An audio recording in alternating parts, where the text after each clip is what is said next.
रघुबर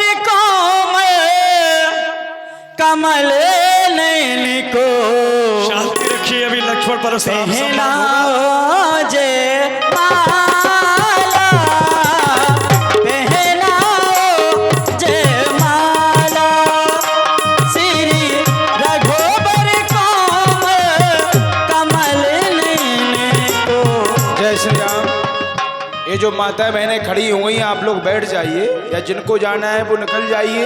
अभी लक्ष्मण परशुराम पुण्य मुहूर्ति शरण बोबे से फिर नहीं आने वाला, पहनाओ जय माला, श्री रघुबर कमल नैन को, पहनाओ जय माला, पहनाओ जय माला।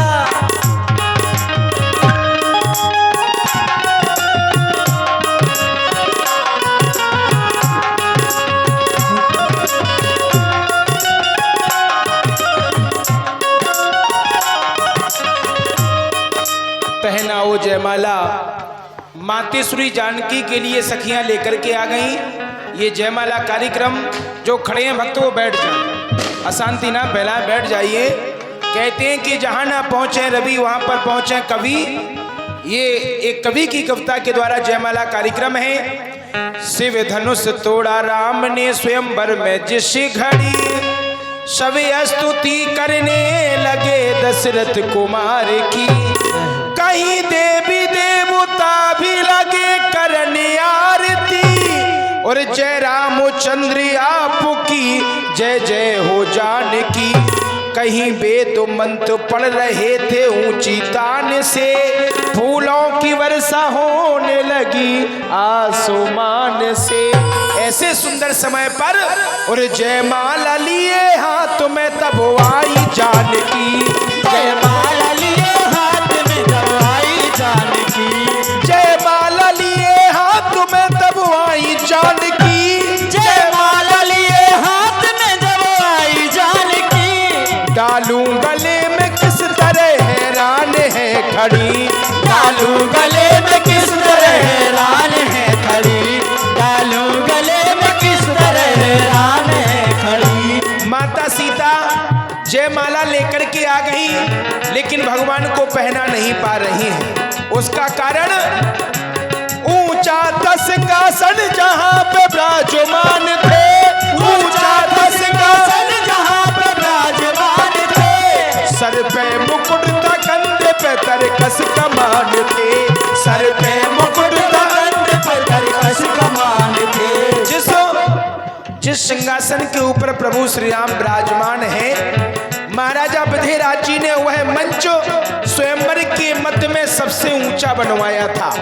सब मंचन से मंच के सुंदर विशद विशाल, और मुनि समेत दो बंद तहां बैठा रे महिपाल। तो यहाँ पर जब जानकी जी माला नहीं पहना पा रही हैं, विचार करने लगती है कि क्या किया जाए, और प्रभु श्री राम मस्तक झुकाने का नाम नहीं ले रहे हैं। ऐसे हटीले हैं प्रभु रघुवंशियानों में, ऐसे हटीले हैं प्रभु रघुवंशी रामों में, सर को झुकाए कैसे वो सीता के सामने, सर को झुकाए कैसे वो सीता के सामने, सर को झुकाए कैसे वो सीता के सामने। जब आज के दौर का कोई भी व्यक्ति अपनी पत्नी के आगे अपना मस्तक नहीं झुकाता है, तो यह तो मर्यादा पुरुषोत्तम श्री राम है, ये अपना मस्तक कैसे झुका दें। तो यहाँ पर सखियों ने प्रभु से निवेदन किया कि महाराज आप झुक जाइए, जिससे कि हमारी जानकी जी आपको माला पहना सके। झुके जइयो तनके रघुवीर लली मोरी छोटी सी, झुके जइयो तनके रघुवीर लली मोरी छोटी सी। और सखियों ने निवेदन किया कि महाराज झुक जाइए, बार बार निवेदन कर रही हैं कि झुक जाइए जीजा जी, जय हो, नहीं झुक रहे, थोड़ी से झुक जाइए।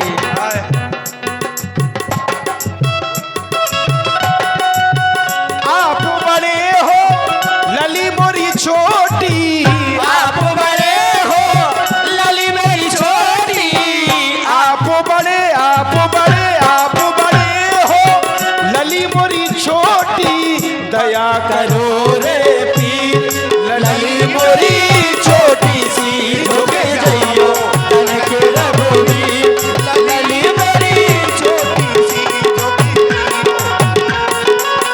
दूसरी सखी ने निवेदन किया कि महाराज तुम्हें पता है ना सरकार क्यों नहीं झुक रहे? तुम्हें नहीं पता? मैं बताती हूं। ये इसलिए नहीं झुक रहे क्योंकि इनको अभिमान हो गया है। अभिमान किस बात का? कि जिस धनुष को बड़े बड़े योद्धा नहीं उठा पाए उसको इन्होंने खंडन कर दिया, तो इस बात का इनको अभिमान हो गया है। तो सरकार ज्यादा अभिमान मत कीजिए। आपने तो इस धनुष को दोनों हाथों से उठाया है और खंडन किया है, लेकिन हमारी जानकी जी ने बहुत पहले एक हाथ से इसको उठाया है और इसके नीचे चौका लगाया है। इसलिए अभिमान मत कीजिए, झुक जाइए। लली मोरी छोटी सी झुक जाइयो तन के रघुवीर, लली मोरी छोटी सी। सखियों ने निवेदन किया, लेकिन प्रभु श्री राम झुकने का नाम नहीं ले रहे हैं। और जब बात नहीं बनी तो यहाँ माता सीता ने अपनी युक्ति से काम किया। कुछ छिटकी और मन में ये सीता ने विचारा, कुछ छिटकी और मन में सीता ने विचारा, आंखों ही आंखों में किया लक्ष्मण को इशारा, आंखों ही आंखों में किया लक्ष्मण को इशारा, आंखों ही आंखों में किया लक्ष्मण को इशारा। माता सीता ने आंखों ही आंखों में लक्ष्मण जी महाराज की ओर इशारा कर दिया। और वो इशारा क्या किया? ऐसे की अवतार मुझे दे दो सहारा, ऐसे के अवतार मुझे दे दो सहारा, भूलूंगी नहीं उम्र भर एहसान तुम्हारा, भूलूंगी नहीं उम्र भर एहसान तुम्हारा, भूलूंगी नहीं उम्र भर एहसान तुम्हारा। माता सीता ने संकेत किया कि लक्ष्मण मुझे तुम्हारी सहायता की आवश्यकता है, और जब तक तुम सहायता नहीं करोगे मैं तुम्हारे भैया के गले में माला नहीं पहना पाऊंगी। लक्ष्मण जी महाराज विचार करते हैं कि माता जी सहायता मांग रही हैं, लेकिन ये तो बताया ही नहीं है कि मुझे करना क्या है, सहायता कैसे करूं। तो माता सीता पुनः संकेत करती हैं, ए लखन जरा देर को पृथ्वी को उठा ले, ए लखन जरा देर को पृथ्वी को उठा ले। माता सीता ने संकेत किया कि लक्ष्मण तुम शेषावतार हो, इस वसुंधरा का भार तुम्हारे मस्तक पर है, इसलिए तुम ऐसा करो पृथ्वी को उठाओ। ए लखन जरा देर को पृथ्वी को उठा ले, ए लखन जरा देर को पृथ्वी को उठा ले। ये भाभी तेरे भैया को जयमाला पहना दे, ये भाभी तेरे भैया को जयमाला पहना दे, ये भाभी तेरे भैया को जयमाला पहना दे। लक्ष्मण जी महाराज विचार करते हैं कि माता जी ने आज्ञा दी लेकिन विचार नहीं किया। मैं पृथ्वी को उठा सकता हूं, लेकिन पृथ्वी उठाने से काम बनने वाला नहीं है, क्योंकि जिस पृथ्वी पर माता सीता खड़ी है उसी पृथ्वी पर तो सिंहासन रखा हुआ है। जितना मैं पृथ्वी को ऊंचा उठाऊंगा माता सीता के साथ साथ सिंहासन भी ऊंचा होता हुआ चला जाएगा, यानी कि अंतर उतना ही रह जाएगा जितना कि अब है। तो यहाँ लक्ष्मण जी महाराज अपनी युक्ति से काम करते हैं। सुन करके इतनी बात को लक्ष्मण खड़े हुए, हो कर खड़े श्री राम के चरणों में गिर पड़े, हो कर खड़े श्री राम के चरणों में गिर पड़े, हो कर खड़े श्री राम के चरणों में गिर पड़े। साक्षात दंडोत कर रहे हैं, चरणों में गिरे ते ही समाधि सी लगा दी, चरणों में गिरे ही समाधि सी लगा दी। और भजन वही करने लगे जो सभी देवता भी कर रहे हैं, हम और आप भी कर रहे हैं। कौन सा? जय रामचंद्र आपकी जय जय हो जानकी, जय रामचंद्र